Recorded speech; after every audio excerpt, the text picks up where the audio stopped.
Bonjour chers participants. La mission d'aujourd'hui est une mission technique. Donc l'objectif premier est de présenter le cadre d'évaluation de la qualité des données administratives. Et pour cela, je vais procéder en 3 temps. Le premier temps, j'introduirai ou je présenterai une vue d'ensemble de ce que c'est du processus, partant du cadre national des indicateurs jusqu'à la production du document de stratégie nationale pour le développement des indicateurs de l'éducation.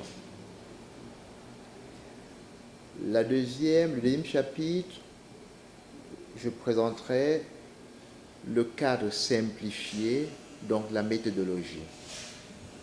Et dans le troisième chapitre, je présenterai l'implémentation de ce cadre. Comment, de façon pratique, on implémente ce cadre dans le cadre de l'évaluation des sources de données.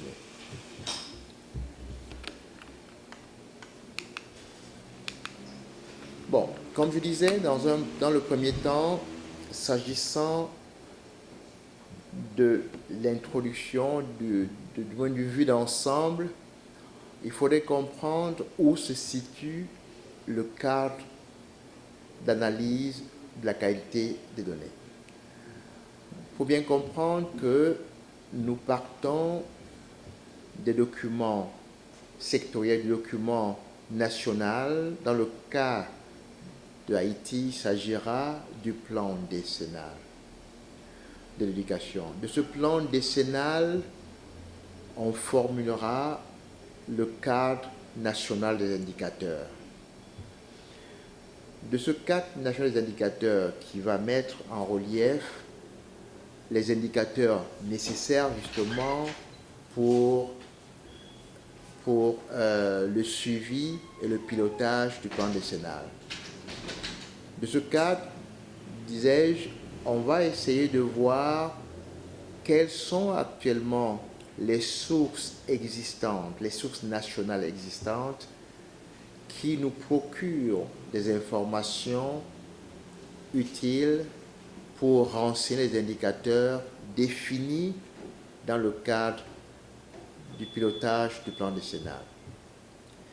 Ayant identifié d'où viennent ces informations, d'où viennent les données, nous allons alors voir par rapport à chacune des sources de données quelle est la qualité de ces sources. Vous savez très bien que plusieurs sources de données vont contribuer justement à définir et à calculer des indicateurs nationaux qui seront à même de permettre de monitorer, de piloter le plan décennal.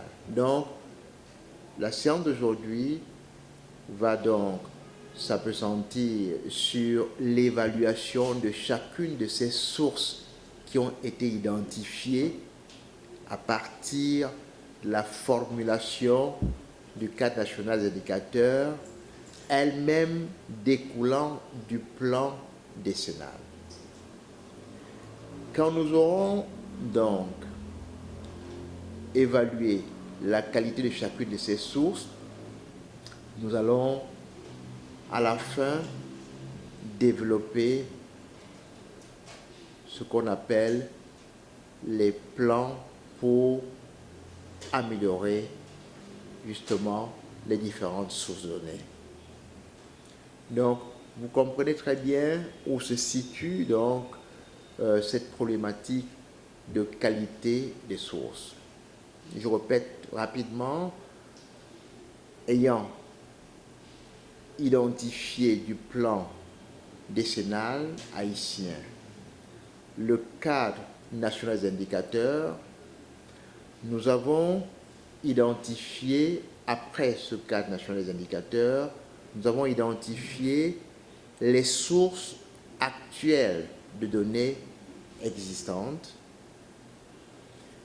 Et à partir de chacune des sources, nous allons évaluer leur qualité, qui seule pourrait donc nous permettre de mettre en place une stratégie de développement du système de l'éducation, du système des indicateurs ou du système des indicateurs nationaux. Donc voilà, planter une vue d'ensemble du cas de la qualité de l'analyse des données.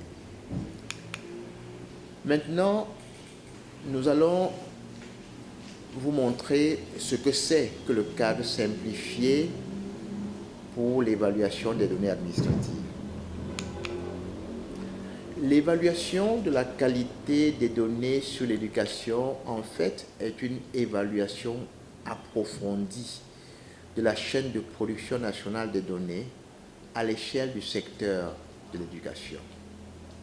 Cette évaluation aidera à élaborer, comme je disais tantôt, une stratégie sectorielle pour l'établissement des statistiques de qualité dans le pays.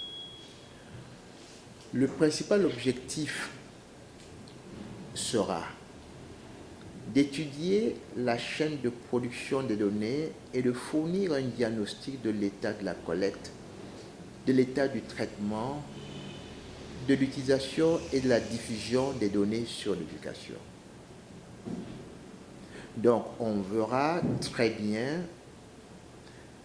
comment la chaîne de production, quelle est la qualité de la chaîne de production actuelle des données sur l'éducation. Quel est l'état d'utilisation et de la diffusion des données sur l'éducation. Le deuxième objectif sera, après, c'est d'évaluer les besoins en qualité, en capacité nationale et élaborer les recommandations pour le soutien et les ressources nécessaires à l'amélioration du suivi du secteur de l'éducation. Le cadre de l'évaluation fournira donc une structure simple et flexible pour l'évaluation qualitative de l'éducation. Ce cadre couvre des aspects de l'environnement statistique où est produit l'information statistique, de l'infrastructure dans laquelle les données sont collectées, traitées et diffusées. On voit bien les deux objectifs principaux: étudier la chaîne de production des données, faire un diagnostic complet et évaluer les besoins en capacité pour pouvoir améliorer le suivi du secteur de l'éducation.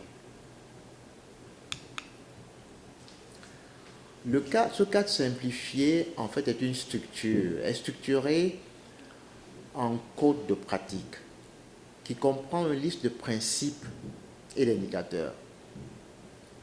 Il y a 8 principes fondamentaux.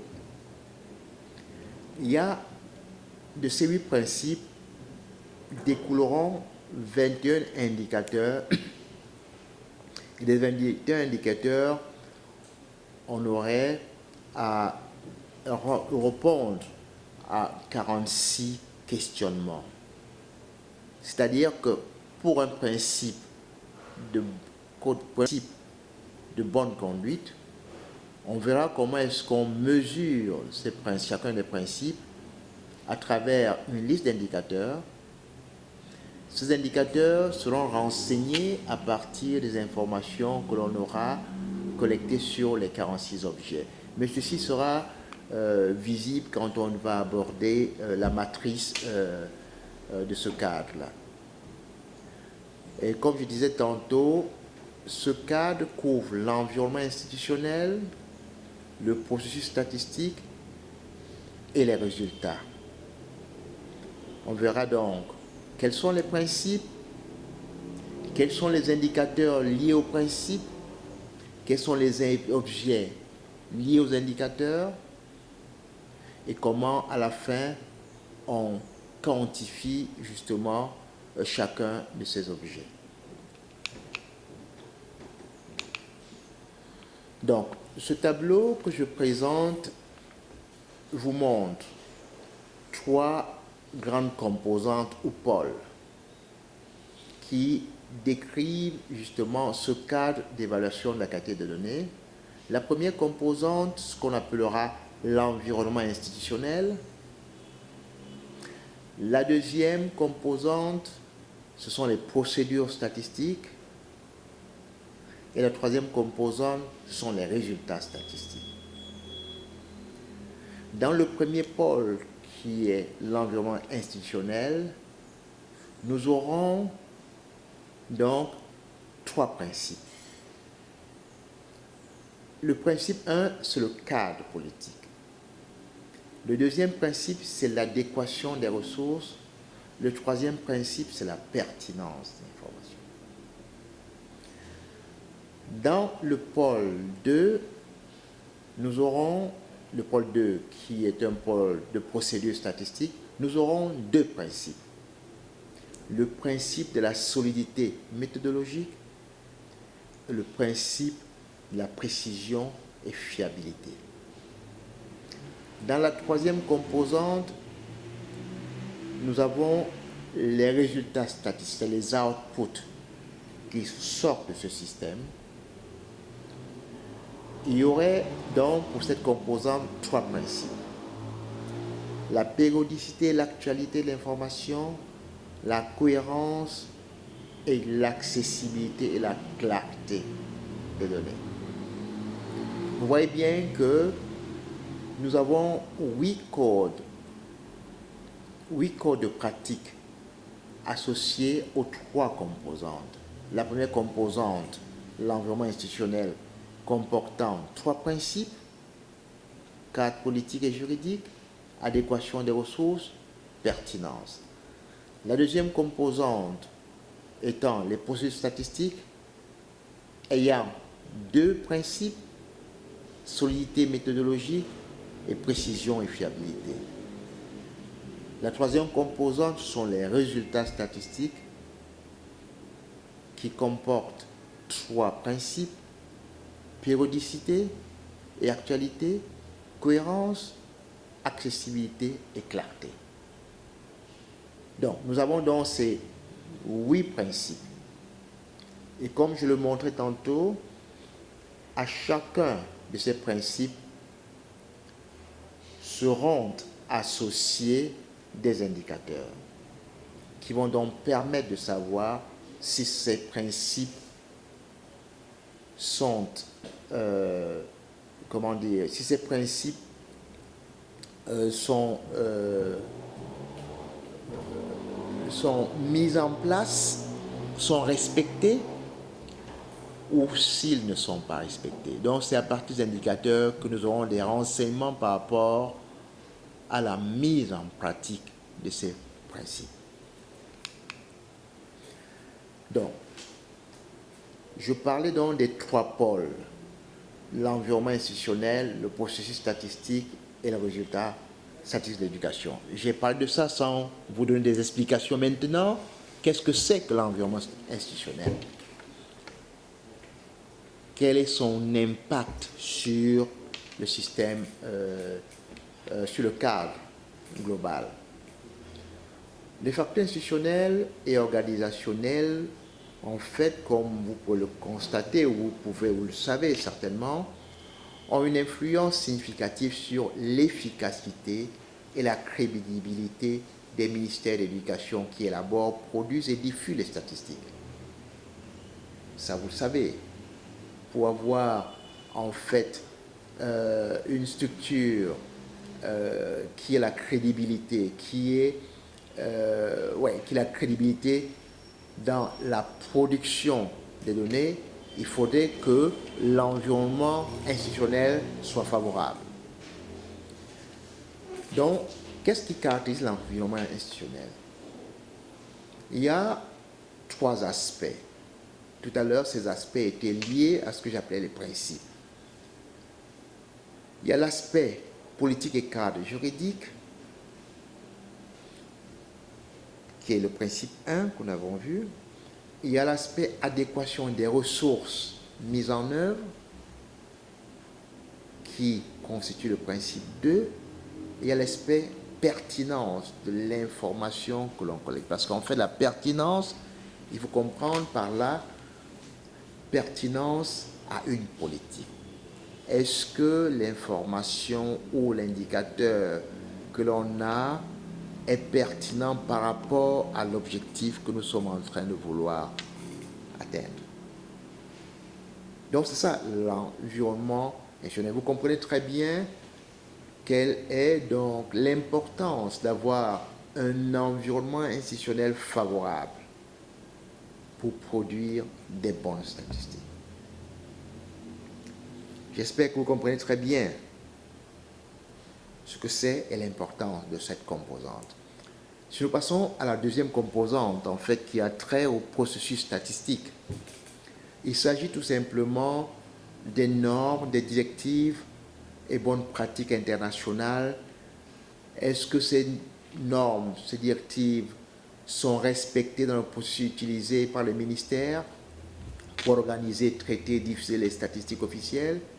C'est un des questionnements que nous allons être amenés à nous poser quand on va analyser ou quand on va évaluer la source de données. On sait très bien que la crédibilité des statistiques est renforcée par la réputation de bonne gestion et d'efficacité. Tout à l'heure, nous avons dit qu'il y avait en fait deux ou trois, je pense trois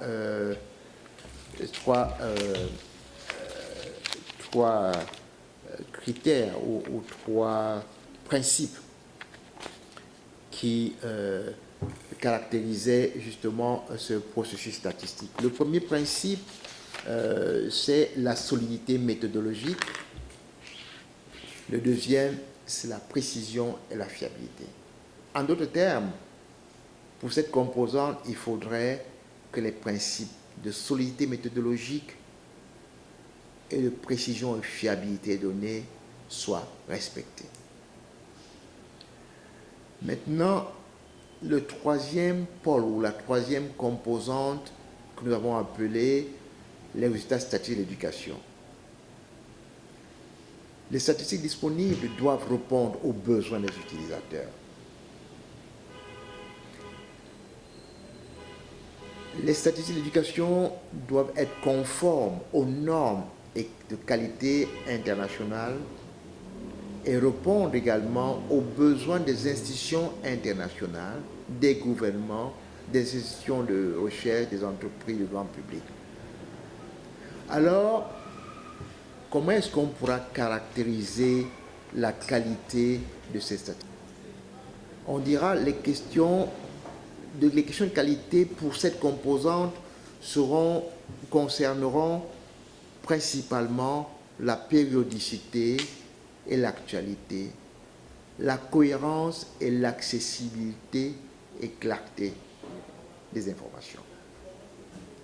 Donc on voit très bien que pour la composante résultats statistiques, il faudrait obéir à trois principes.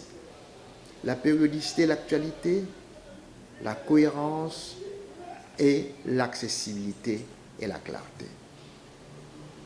Voilà donc défini de façon détaillée les trois composantes.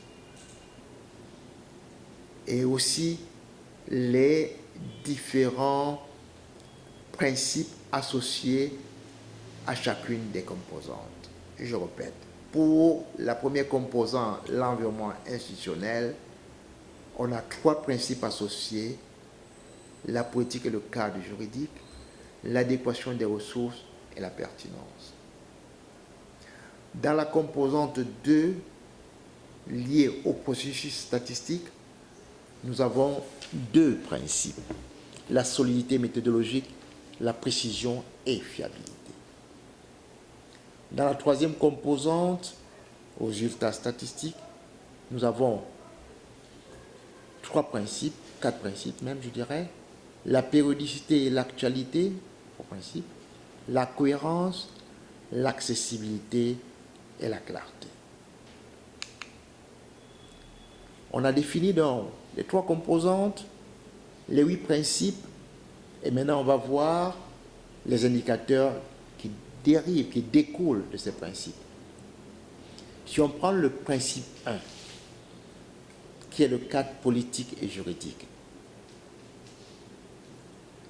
l'environnement juridique et institutionnel régissant les statistiques de l'éducation a une influence, comme tout le monde peut le comprendre, a une influence significative sur l'efficacité, la crédibilité d'un ministère de l'Éducation en matière de production et diffusion de statistiques sur l'éducation. Maintenant, par rapport à ce principe, quels sont les indicateurs qui seront utilisés pour voir si, ou pour déterminer si ce principe a été atteint ou si a été respecté? Le premier indicateur a lié à la responsabilité de la collecte, du traitement, de diffusion des statistiques. Est-ce que cette responsabilité de traitement et de diffusion de l'informatique est clairement spécifiée?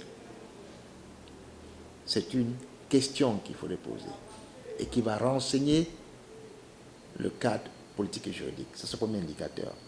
Le deuxième indicateur, est-ce que les données des répondants sont confidentielles et utilisées uniquement à des fins statistiques? Ceci est une question à laquelle il faudrait répondre et qui renseignera également sur le cadre politique et juridique. Maintenant, si nous passons au principe 2, qui a trait à l'adéquation des ressources. C'est toujours le principe lié à la première composante.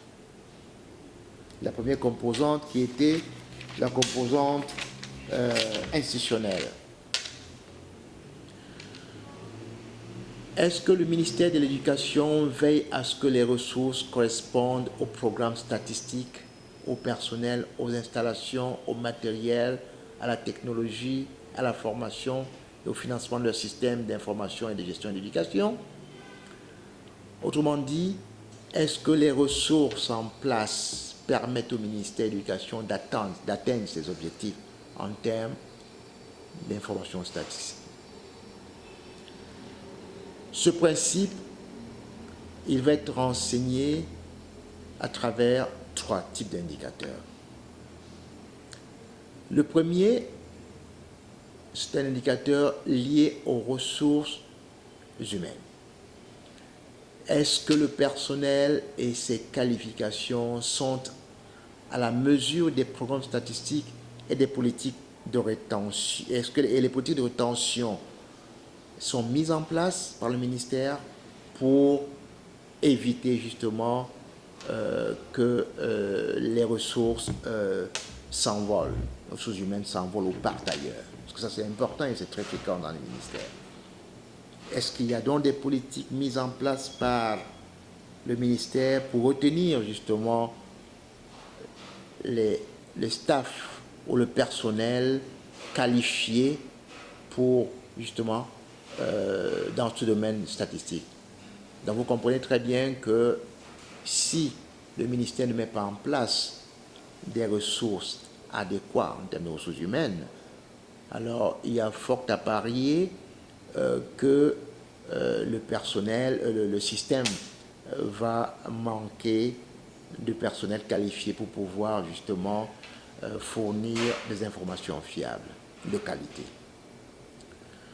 Deuxième type d'indicateur, ceci a trait aux ressources informatiques et matérielles. Est-ce que ces ressources sont à la mesure des programmes statistiques du ministère? troisième source, le troisième indicateur, ce sont les ressources financières. Est-ce que ces ressources financières sont en rapport avec les programmes statistiques? Vous comprenez très bien que l'élément pardon, l'élément ressources, que ce soit ressources humaines, qualifications, ressources matérielles, ressources financières, sont importantes pour s'assurer que le système, que nous avons en place un système de qualité. Toujours pour la composante institutionnelle, on a évoqué le principe 3 qui est le principe de pertinence. En fait, la question sous-jacente, c'est est-ce que les statistiques d'éducation répondent aux besoins des utilisateurs? Parce qu'on ne produit pas des statistiques pour le plaisir de produire, on produit des statistiques pour répondre à un certain nombre de besoins. Donc c'est en cela qu'on parle de la pertinence par rapport aux objectifs. Pour ce principe, nous aurons donc deux indicateurs. Le premier indicateur, les consultations avec les utilisateurs de données, est-ce que ces consultations sont effectuées périodiquement?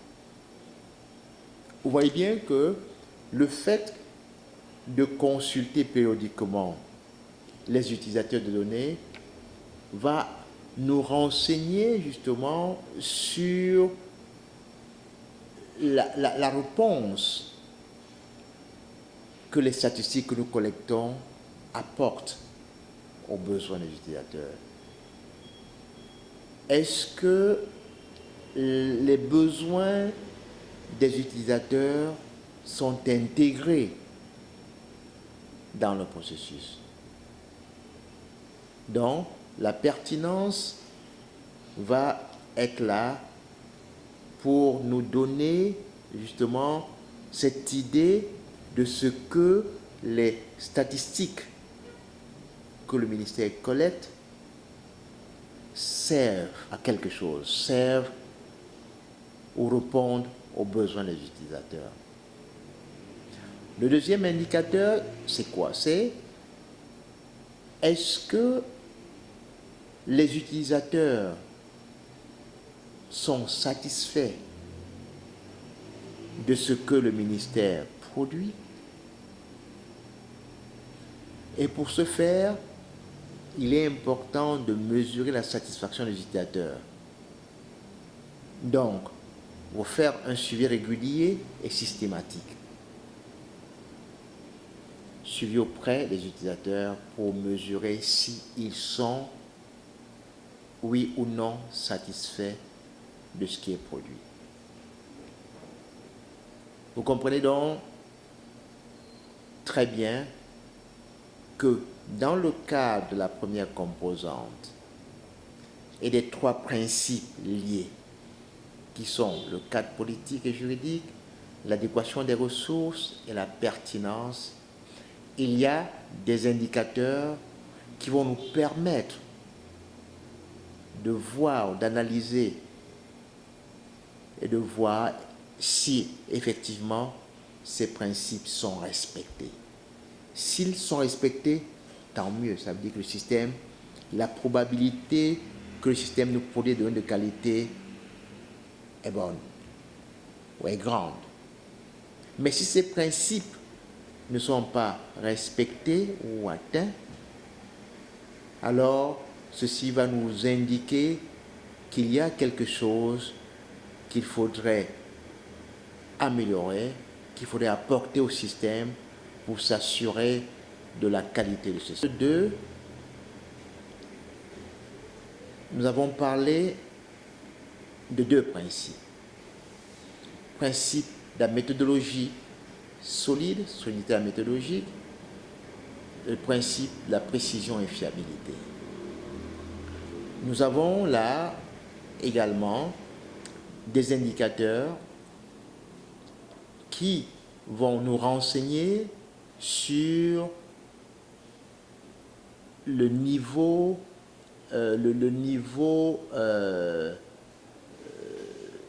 d'implémentation de ce principe. Autrement dit, en fait, est-ce que ces principes sont respectés ou pas? Donc, chacun de ces indicateurs nous donnera des informations, nous renseignera sur le respect de ces principes. Principes méthodologiques, principes de fiabilité ou de précision. Donc, vous avez là, au tableau, des indicateurs qui vont donc vous permettre de mesurer tout ceci. Mais on verra très bien comment est-ce qu'on associe à ces indicateurs des scores. Et c'est ces scores qui vont vous dire, tiens, voilà, ce principe n'est pas satisfait, ou il est satisfait, ou il est plus ou moins satisfait. Ça, on verra ça dans la dernière partie. Si on part maintenant au principe 6, principe de périodicité et d'opportunité, ou d'actualité, le principe 7 qui est le principe de cohérence, le principe 8 qui est l'accessibilité et la clarté. Vous avez là également un certain nombre d'indicateurs qui sont utiles et qui vont vous renseigner sur le respect ou non, ou le respect plus ou moins de ces principes. Donc, voilà en gros les 8 principes dont on a parlé qui décrivent les principes de bonne conduite, de bonne pratique. Donc, ces principes, à travers les indicateurs associés, vont renseigner sur le niveau de respect de ces principes, vont nous renseigner sur est-ce que ces principes ont été plus ou moins respectés ou suivis dans le cadre du système en place. Donc voilà les principes, les composantes, les principes associés et les indicateurs relatifs. Donc ici, ce qui nous manque maintenant, c'est comment est-ce que on va attribuer à ces indicateurs, comment est-ce qu'on va mesurer ces indicateurs? Vous avez ce qu'on appelle une matrice du cadre. Cette matrice, elle va reprendre en ligne les principes. Et dans chacune, on va reprendre ce que j'ai appelé tout à l'heure les objets et un certain nombre de questions par rapport auxquelles on va associer des niveaux. C'est-à-dire que pour un principe donné et un indicateur donné, on verra quel est le niveau de cet indicateur. On va attribuer un score. Donc, vous voyez, et quand on va procéder, on va passer au travail de groupe, on va demander au groupe de se constituer d'avoir 3 groupes. Un groupe pourra travailler sur la première composante qui est l'institutionnel, le cadre institutionnel. La deuxième composante qui sont les procédures statistiques. Et la troisième composante qui sont les résultats statistiques. Donc on va répartir donc les participants en 3. Et chacun des groupes va travailler sur cette matrice dans laquelle, et ceci en travail de groupe, on va aller beaucoup plus en détail, voir pour le principe 1 de chaque composante, reprendre les différents indicateurs associés et voir où est-ce qu'on en est en termes de niveau par rapport à ces indicateurs. On va donc y affecter un score. Je vais prendre un exemple pour être plus précis. Si je prends un indicateur, le principe 1, qui a trait à politique et cadre institutionnel. Si je prends donc cet indicateur, et je prends ce principe, je prends l'indicateur, le premier indicateur associé, qui a trait à la responsabilité de collecte et de dissémination des statistiques. La question à laquelle on va répondre, c'est: est-ce que la structure en charge de la collecte de ces informations, est-ce que cette structure, elle a un mandat? Est-ce que cette structure a un mandat? Si cette structure a un mandat, il faudrait y apporter une preuve. Mandat à travers, par exemple, un acte statistique. Alors on dira, oui, c'est le niveau 4. Le niveau 4, c'est le niveau auquel on va associer le plus grand score. Nous, on a, pour simplifier les choses, pris un score qui caractérise chacun des niveaux. C'est-à-dire qu'on a pris le score 1 pour le niveau 1, on associe 1, le score 2 pour le niveau 2, le score 3 pour le niveau 3, le score 4 pour le niveau 4. Autrement dit, si on met 4, le score 4, ça veut dire que oui, pour le cas que j'ai cité, la structure en charge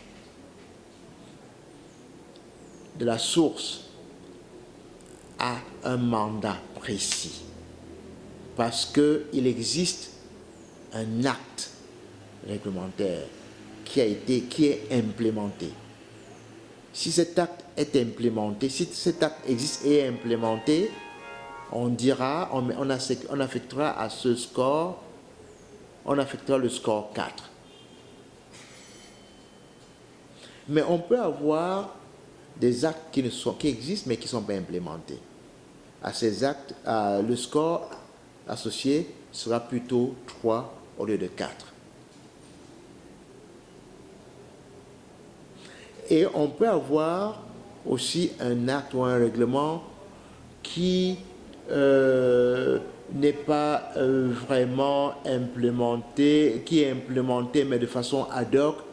Là, on aura plutôt un niveau 2. Vous voyez un peu comment est-ce qu'on décline cela.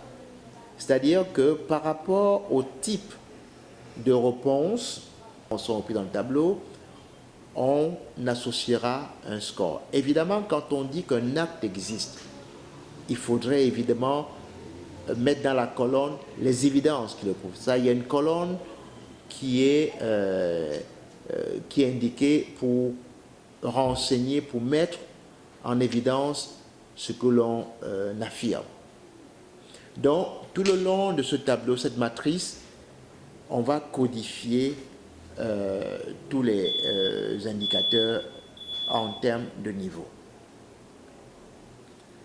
Ça, comme je disais bien, le travail, il va être réexpliqué de fond en comble dans les groupes.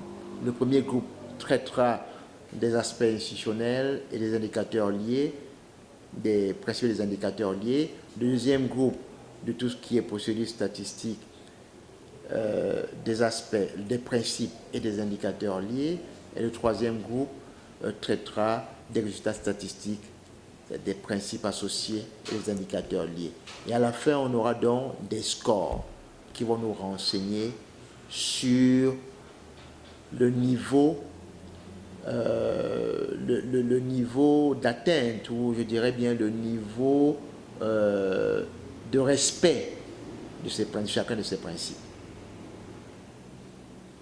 S'il y a des questions, on va les développer, on va Bon, je comprends très bien qu'une explication comme ça, sans passer à un acte précis, du moins pratique, peut paraître un peu compliqué, mais c'est très simple.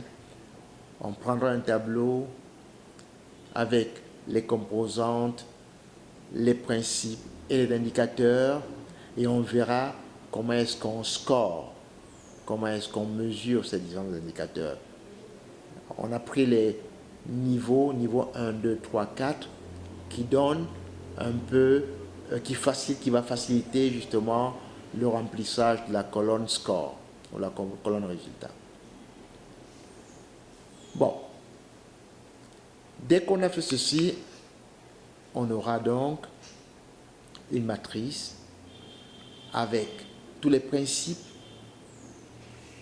les indicateurs et les scores associés à l'atteinte de ces principes.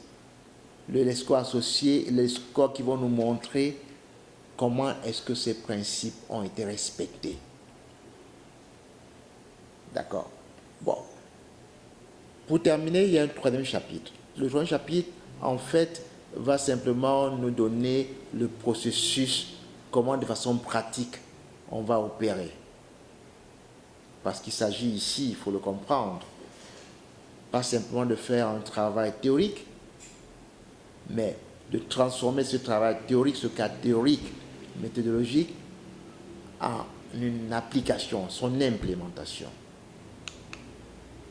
Donc, l'atelier pratique, qui est en fait la phase importante de ce workshop, de cet atelier, de ce travail,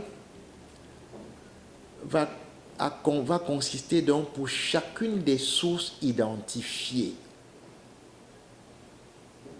lors de la phase cartographie, puisque lors de la phase cartographie, on a identifié les différentes sources existantes.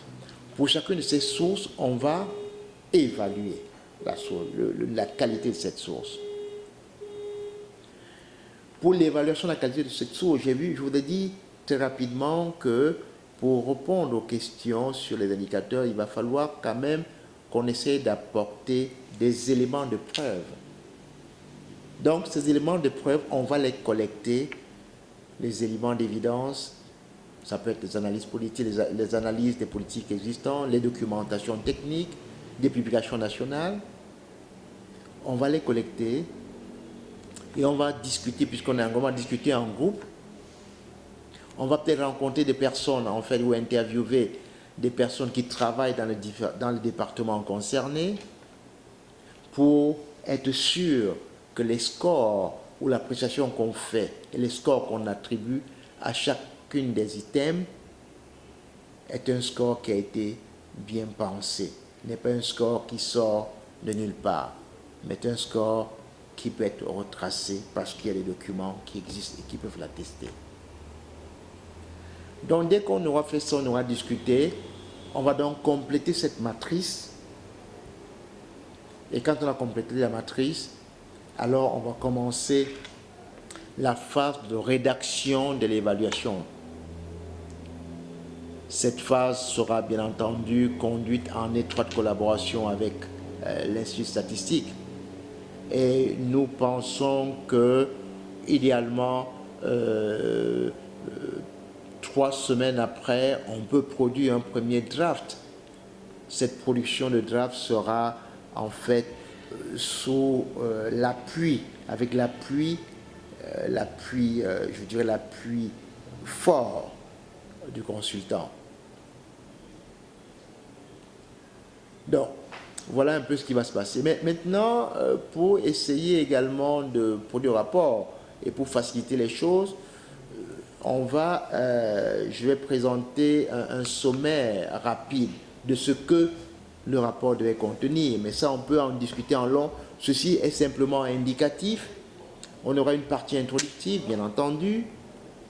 La deuxième partie serait un aperçu général du système de l'éducation nationale, le système, sa structure, le plan national, et puis dans un troisième chapitre, on va présenter le système des statistiques existant national, ce qui existe, la procédure de collecte actuelle, pour justement après être capable de pouvoir juger comment est-ce que ce système se place ou se positionne par rapport justement à tout cet aspect qualité. Et dans la quatrième chapitre, on va faire une présentation très rapide de la qualité de l'évaluation.